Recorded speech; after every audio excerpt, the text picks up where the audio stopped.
Joining us now to weigh in, I've got conservative columnist and Donald J. Trump for President Media Advisor Board Member Dr.Gina Loudon. Gina, hey, good morning. Good morning. Good to be with you. Good. Is this the first ill effect of tax reform and this last-minute move by the IRS? I mean, people in high-tax states are really upset about this, Gina. Well, I mean, is this a bad thing? I mean, I realize it feels bad for people in high-tax states. I myself just relocated from California to Florida for many of those reasons. But I like that it kind of shines a light, frankly, on those states and local governments who are bilking their people for too much taxes. Many of us weren't aware of where those areas were, especially those of us who don't live in those states. And even some of us who do live in those states could sort of just cover the whole thing up by playing with the tax system. Well, if you can't do that anymore, then it might force us to have a really honest conversation with our state and local governments about taxes. Well, but Gina, I mean, Governor Andrew Cuomo came out yesterday in an interview and made it very clear that they're looking at legal challenges to this because he feels, in no uncertain terms, that blue states have been targeted. No senators from blue states, there are no Republican senators in these blue states, and that basically this was a move by the administration to target California and New York. He says it's an economic problem, that if you're going to hurt the two largest economies in the country, you're going to hurt the economy overall. What do you make of that argument from Cuomo? No, you're overtaxing your citizens. You know, California is one of those states where it's on record as being the hardest place in the entire country to accumulate wealth. The really wealthy people in California, we all know this, have their residences in other states that are lower tax. And so they're not even paying taxes in that state. So then the burden really does fall on the middle class and poorer people, the working people out there, to make up all those differences. And so here you have, governors scurrying to try to keep overtaxing their people. How about instead of that, just once, some of these states admit to the fact, gosh, maybe we haven't governed well. Maybe we overtax our people. Maybe we need to take another look at how we assess taxes on our citizens. I think that's the really honest approach here, not trying to play a shell game and blame someone else for what they've done. Hey, Dr. Gina, Michael Block here. Good morning.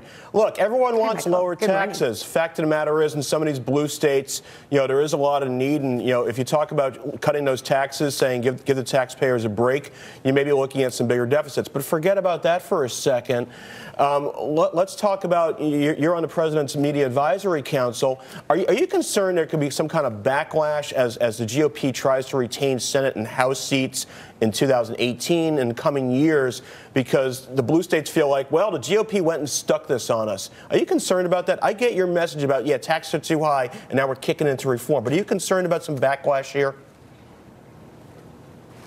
I mean, the only backlash that I see forthcoming is people realizing that they've been overtaxed in the first place and that they want to straighten out their states. I think that would be a good thing. I think this actually might sort of expose some of these governments in ways that they haven't been exposed before. As far as the president, I don't really think that this is going to have a backlash effect on him. These are already blue states, so let's start there. They're under government rule. That's why, they're under Democrat rule in almost all cases, and that's exactly why they're complaining, because they haven't been treated fairly. So no, I see the backlash happening against the blue states themselves. Cuomo calling it double taxation. We're going to talk more about it in just a little bit. But I want to switch gears with you about the president now.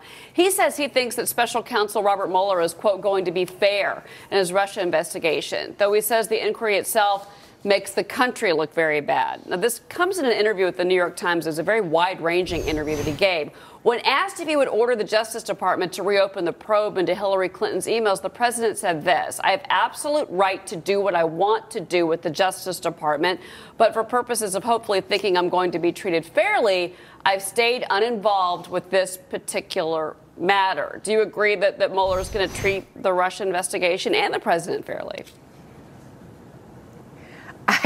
I don't know about that, but I appreciate the president's confidence, and I appreciate the president letting the system play itself out. We've already seen that most of this investigation has actually led to most of the accusers in the first place, right? And so I can see why the president would feel confident in this. But the thing that's interesting to me here, with my background in psychology, is if you watch the president from the very beginning of this investigation, the psychology, if you were looking for gaps, for example, in his emotional reaction or things that might indicate that there was any sort of a guilty conscience here, we just haven't seen that. Right. This is the psychology of an innocent person who has all confidence that when the truth is exposed, it's going to work in his favor. We've seen that from the beginning with him, this sort of calm reflection, and I think that's what we're seeing. We'll see what happens. Real quick, I want to get to something that's crucial here. The president's comments come. You've got House Intelligence Committee Chair Devin Nunes.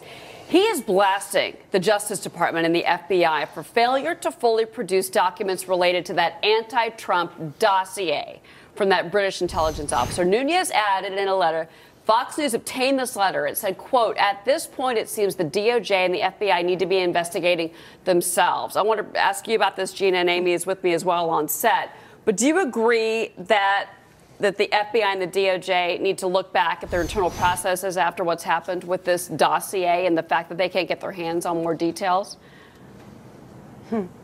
I think most of America would agree with that statement, and I'm really glad that we are starting to investigate some of the, let's call it swampiness, but, you know, they've managed to throw up roadblocks where they can. The investigation has not proceeded the way it should on this, and if you hold this up to the sort of rabid investigations that have taken place when it is against the president and his administration, I think that could be very informative for people who are just looking for the truth to be found in this. So absolutely, I agree. Dr. Gina, this is Amy Holmes here. Following up on your point, over at Rasmussen Reports, we have found that nearly half of voters believe that there was an illegal effort to deny President Trump the presidency this last year. So from your perspective, do you think voters can have confidence in whatever are the results of this investigation, particularly what we've learned about these lead attorneys and investigators on Mueller's team seeming to have some pretty deep biases against the president and, as we found through some of their messages, for Hillary Clinton?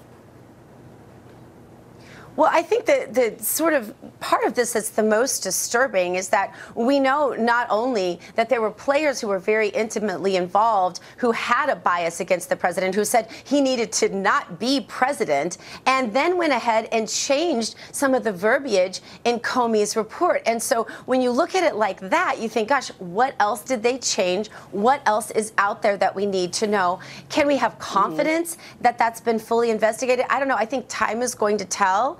But so far, I think that it has been a process where it's almost like just them searching for different truths about the president has ended up exposing their own corruptions. And so hopefully more of this sort of swampy behavior that Americans voted against when they voted for President Trump will be exposed, and our government can clean itself up, and we can begin to, you know, you never want to say trust government, right? But we can begin to think that it's not corrupt on every single level. Gina, internally. I think the American people need that. But I have to add this, though. I want our viewers to hear this. You know, in a previous statement, Nunes had said that if he has told his own committee, start drawing up a contempt of Congress resolution for Rosenstein and FBI Director Christopher Wray unless these demands are met. And next week, January 3rd, he wants those documents on his desk. And he has a great point about it. Gina Loudon, thank you very much for being with us this morning.